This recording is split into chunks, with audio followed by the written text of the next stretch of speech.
औज़ुबिल्लाहि मिनश्शैतानिर्रजीम बिस्मिल्लाहिर्रहमानिर्रहीम। Dear students, आज हम डिस्कस करेंगे, कल हम लोगों ने ऑसिलेशन पढ़ा था।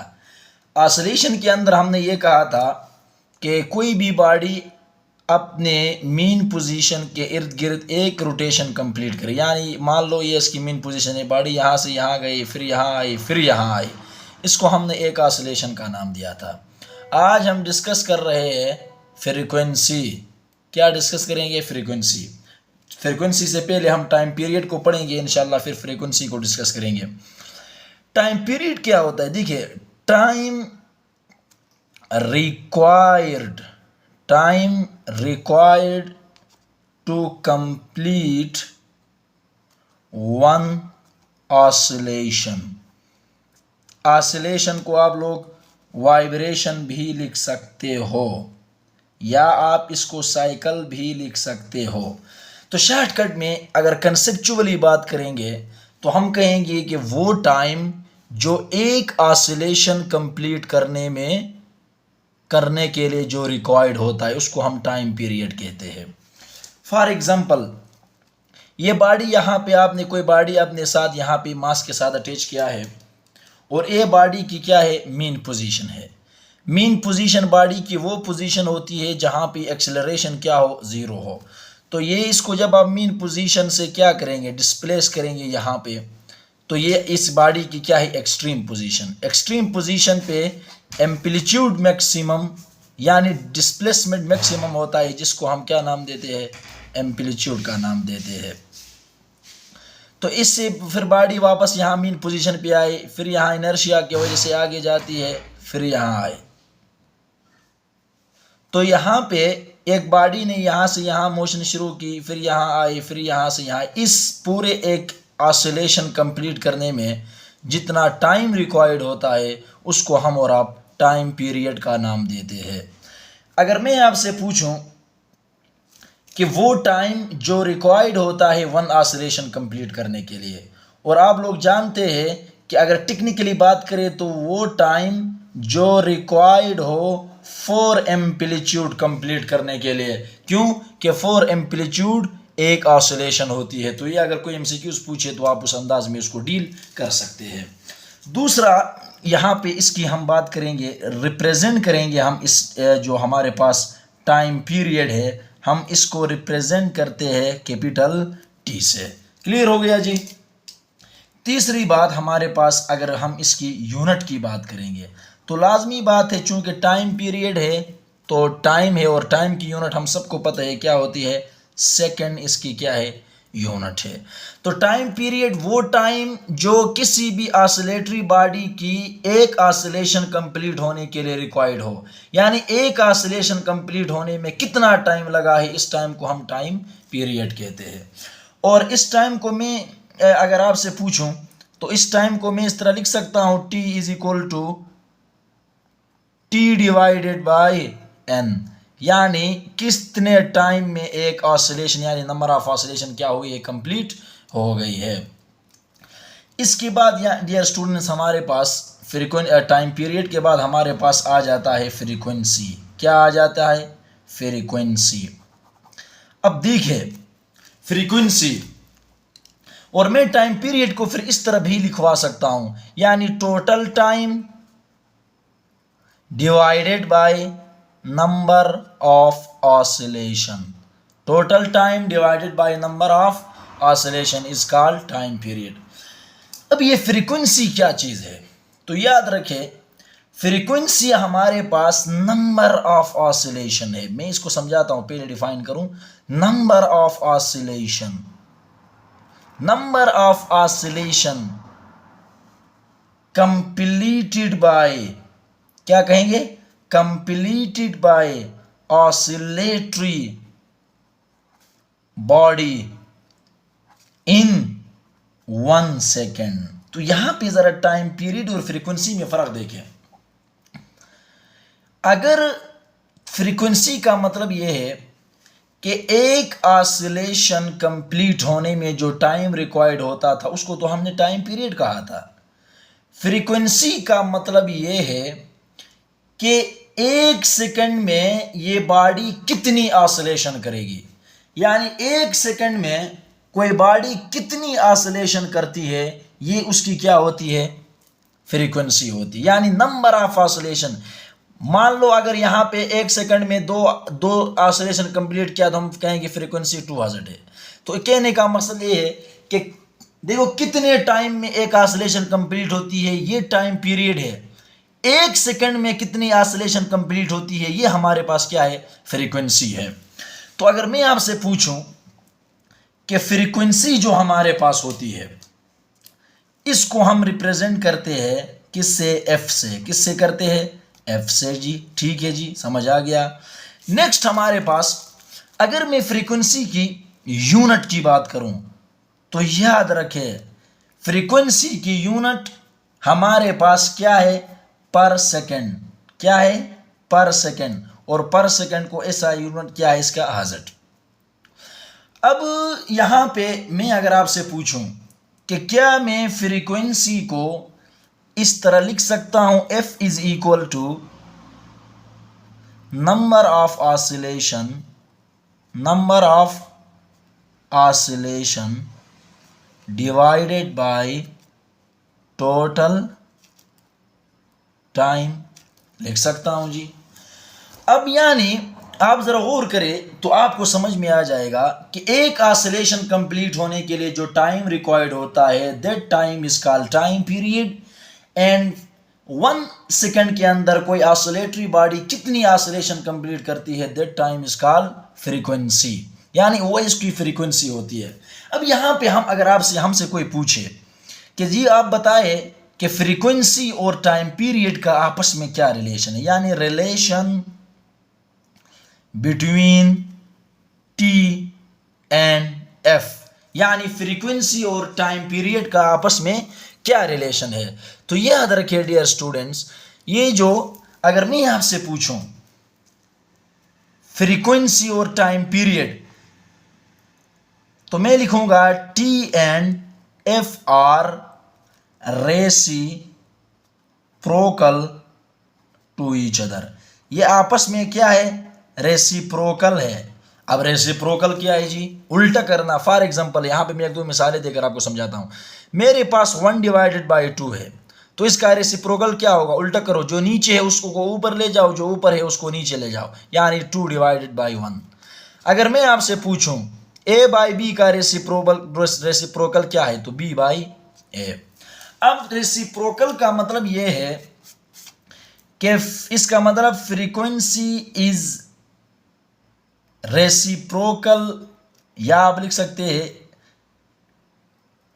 या मैं इसको पहले प्रूफ करता हूं फिर लिखेंगे। देखिए एज जिस तरह के हम जानते हैं कि T इज इक्वल टू क्या फॉर्मूला था ऊपर हमने पढ़ा है, total time divided by number of oscillation. ठीक है जी, ये हमने एक फॉर्मूला लिखा। आप इस जगह पे फ्रीक्वेंसी भी ले सकते हैं, इसका कोई इशू नहीं है। आप फ्रीक्वेंसी ले ले, आपको जो भी ले ले, इसका कोई मसला नहीं है। अब यहां पे देखिए, मैं इसका रेसिप्रोकल ले लूं। रेसिप्रोकल का मतलब है टी के नीचे कुछ नहीं है तो क्या है, 1। तो इसका मतलब ये क्या बनेगा, 1 डिवाइडेड बाई टी। यानी रेसिप्रोकल ना उल्टा करो, नीचे को ऊपर ले जाओ, ऊपर को डिनोमिनेटर और डिनोमिनेटर को आपस में क्या करो, एक्सचेंज करो, और ये फिर नंबर ऑफ ऑसिलेशन ऊपर जाएगा और टोटल टाइम नीचे आ जाएगा। तो ये बनेगा नंबर ऑफ ऑसिलेशन, क्या, number of oscillation divided by total time. यहां पे ये स्टेप से हमने क्या किया, हमने रेसिप्रोकल लिया। क्या लिया, रेसिप्रोकल ऑन बोथ साइड। देखे मैंने अभी तुम्हें कहा था कि रेसिप्रोकल का मतलब होता है उल्टा करना। अब टी के नीचे कुछ नहीं है तो लाजमी बात है 1 होगा, तो फिर आप इसको रेसिप्रोकल लेकर क्या लिखेंगे, 1 बाई टी। अब ये number of total time divided by number of oscillation है, तो इसका reciprocal number of oscillation divided by total time होगा। यहां तक समझ आ गई है जी। अच्छा, अब यहां पे देखे रेसिप्रोकल हमने ले लिया। अब अगर आप लोगों को थोड़ी सी आप अगर सोच है तो हमने कहा है कि यहाँ पे फॉर्मूले के अंदर जो हमने पढ़ा था, number of oscillation divided by total time, ये किसके बराबर है? अगर हम यहाँ पे देखें, तवज्जो करना, number of oscillation divided by total time, और यहाँ पे भी क्या आ रहा है, number of oscillation divided by total time. तो क्या मैं number of oscillation divided by total time की जगह फ्रीक्वेंसी लिख सकता हूँ? बिल्कुल लिख सकता हूँ, क्योंकि ये फ्रीक्वेंसी के बराबर आ रही है। तो इसका मतलब क्या हुआ, 1 divided by T is equal to F. ये हमारे पास इसका मेन, या आप लिख सकते हैं T is equal to 1 divided by F, यानी ये इनवर्स रिलेशन रखती है, रेसिप्रोकल है। अब अगर आपसे कोई पूछे कि अगर किसी बॉडी की फ्रीक्वेंसी ज्यादा, तो बताओ उसका टाइम पीरियड क्या होगा, कम होगा। तो यहां से हमें ये बात हमें समझ में आती है कि टाइम पीरियड ज्यादा करने से, देखें हमने कहा लास्ट टाइम में हमारे पास क्या फॉर्मूला आया, हमने कहा कि T is inversely proportional to F। Dear students, इसका मतलब ये है कि T is inversely proportional to F का मतलब ये कि अगर किसी बॉडी की फ्रीक्वेंसी क्या है, ज्यादा है, तो उसका टाइम फिर क्या है, कम है। या अगर किसी बॉडी का टाइम पीरियड ज़्यादा है तो उसकी फ्रीक्वेंसी क्या है, कम है। उम्मीद है कि आपको ये बात समझ में आ चुकी होगी। अभी मैं आपको यहाँ पे थोड़ा सा एक एमसीक्यूज की शक्ल में एक वो आपने इसको सॉल्व करके कमेंट में बताना है। मैं कहता हूँ एक बॉडी है जिसका टाइम है 20 सेकेंड, क्या है 20 सेकेंड। आप उसकी क्या फाइंड करें, फाइंड फ्रीक्वेंसी। आप क्या फाइंड करें, फ्रीक्वेंसी फाइंड करें। तो आपको ऊपर रिलेशन का पता है, आप आसानी के साथ यहाँ से फ्रीक्वेंसी को मालूम कर सकते हैं। अब जिस तरह अगर हम बात करें तो जैसे कि लड़कियों की अगर हम बात करें तो उनकी फ्रीक्वेंसी ज़्यादा होती है, तो फिर यानी फ्रीक्वेंसी का मतलब वो कम टाइम में ज़्यादा एम्पलीट्यूड प्रोड्यूस करती है। यानी अब देखें, अब यहाँ पे अगर मैं दो वेव बनाऊँ, ये एक ये है और दूसरा अगर मैं आपके सामने बनाऊं तो ये है, तो नीचे वाले की क्या है, फ्रीक्वेंसी ज़्यादा है, और मान लो टाइम दोनों के पास, इसका भी 1 सेकेंड, इसका भी 1 सेकेंड, तो टाइम अगर बराबर है तो फिर नंबर ऑफ टर्न देखेंगे, फ्रीक्वेंसी ये ज़्यादा है। लेकिन मान लो अगर इसकी फ्रीक्वेंसी आपको कम नज़र आ रही है तो इसका फिर टाइम क्या होगा, ज़्यादा होगा, और इसकी फ्रीक्वेंसी ज़्यादा तो इसका टाइम पीरियड कम। समझ आ गई है जी? अच्छा, नेक्स्ट हमारे पास डियर स्टूडेंट्स आ जाता है एम्पलीट्यूड। नेक्स्ट हमारे पास डिस्प्लेसमेंट, उसके बाद फिर हम एम्पलीट्यूड को भी डिस्कस करेंगे। अब ये हम डिस्कस करते हैं डिस्प्लेसमेंट।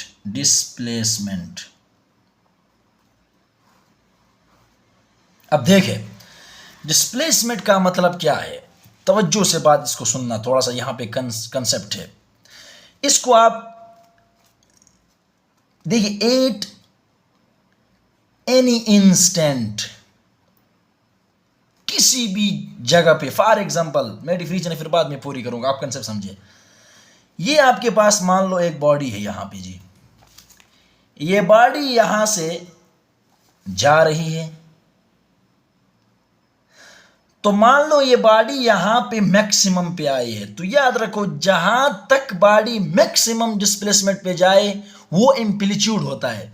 लेकिन अब यहां तक इस इंस्टेंट पे आप देखना चाहते हैं तो ये क्या है, एम्पलीट्यूड नहीं है, ये डिस्प्लेसमेंट है। यहां पर आप देखना चाहते हैं तो ये यहां से यहां तक क्या है, डिस्प्लेसमेंट। यानी आसान लफ्जों में मैक्सिमम डिस्प्लेसमेंट तक बॉडी जाने से पहले किसी भी इंस्टेंट में जो डिस्टेंस होता है वो आपके पास डिस्प्लेसमेंट होता है, वो आपके पास क्या होता है, डिस्प्लेसमेंट होता है। समझ आए कि नहीं आए, द डिस्टेंस। तो यानी at any instant the distance, क्या लिखा, at any instant the distance of the oscillatory body of the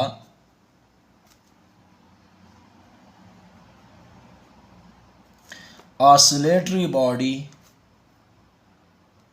from mean position is called displacement, is called displacement।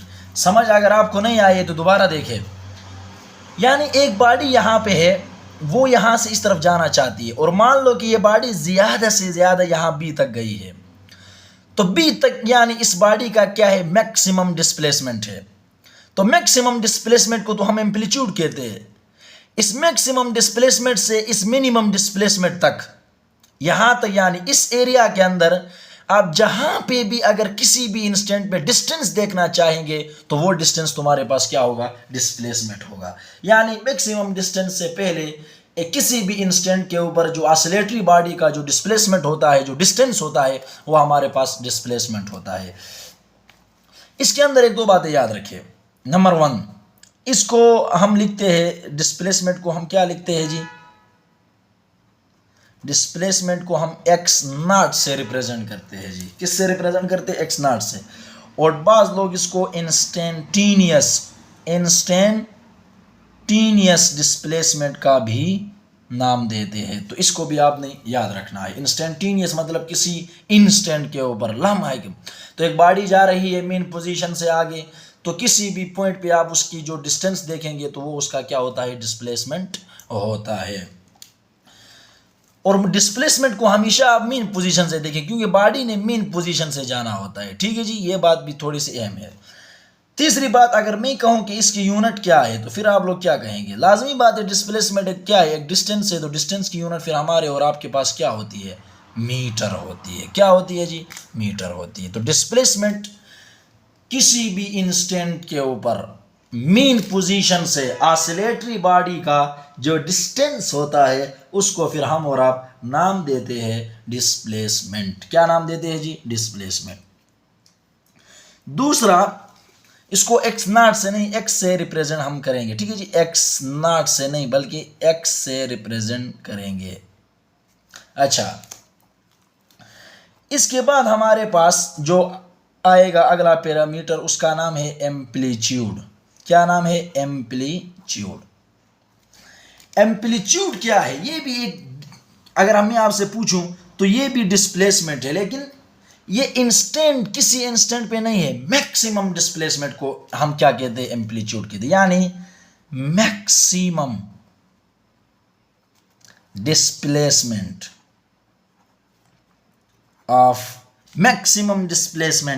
Of a body from mean position. Maximum displacement का क्या मतलब है, जरा देखिए ना, समझिए इस चीज को। मान लो ये तुम्हारे पास क्या है, कोई बॉडी है यहां पे, ये बॉडी यहां से जा रही है जी यहां तक, इससे आगे ये बॉडी मजीद नहीं जा सकती है। इसका मतलब जितना मैक्सिमम इस बॉडी ने जाना था यहां तक गई है। तो मतलब इसके बाद मजीद डिस्प्लेसमेंट, ए बॉडी ए से गई थी बी तक, बी के बाद मजीद ये बॉडी डिस्प्लेसमेंट कवर नहीं कर सकती है। अगर नहीं कर सकती है तो इसका मतलब मैं कह सकता हूं कि ये इस बॉडी का क्या है, मैक्सिमम डिस्प्लेसमेंट है। क्या है, मैक्सिमम डिस्प्लेसमेंट। और इस मैक्सिमम डिस्प्लेसमेंट को हम क्या नाम देते हैं, एम्पलीट्यूड। क्या नाम देते हैं, एम्पलीट्यूड। क्या नाम देंगे, एम्पलीट्यूड। देखो आप कंफ्यूज ना हो जाए, डिस्प्लेसमेंट और एम्पलीट्यूड में फ़र्क यह है कि मैक्सिमम डिस्प्लेसमेंट को एम्पलीट्यूड कहते हैं और मैक्सिमम से मीन पोजीशन तक किसी भी इंस्टेंट के ऊपर जो डिस्टेंस होगा वो हमारे पास डिस्प्लेसमेंट होगा। अब इसको हम अगर देखें तो दूसरी बात, रिप्रेजेंट हम इसको किससे करते हैं, यानी किससे हम इसको क्या शो करेंगे। तो इसको हम एक्स नॉट से, ऊपर एक्स नॉट से नहीं, डिस्प्लेसमेंट को हम एक्स से करेंगे और इसको हम एक्स नॉट से भी करते हैं, ए से भी करते हैं। ठीक है जी, तो ये हमारे पास क्या था, एम्पलीट्यूड।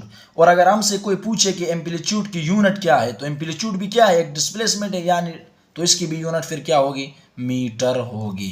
क्या होगी जी, इसकी भी यूनिट मीटर होगी। तो देखिए डियर स्टूडेंट्स, हमने ऑसिलेशन भी पढ़ा, हमने फिर टाइम पीरियड पढ़ा, हमने फ्रीक्वेंसी पढ़ा और हमने डिस्प्लेसमेंट भी पढ़ा, एम्पलीट्यूड भी पढ़ा। तो इंशाल्लाह मिलते हैं आपके साथ नेक्स्ट लेक्चर में। Thank you.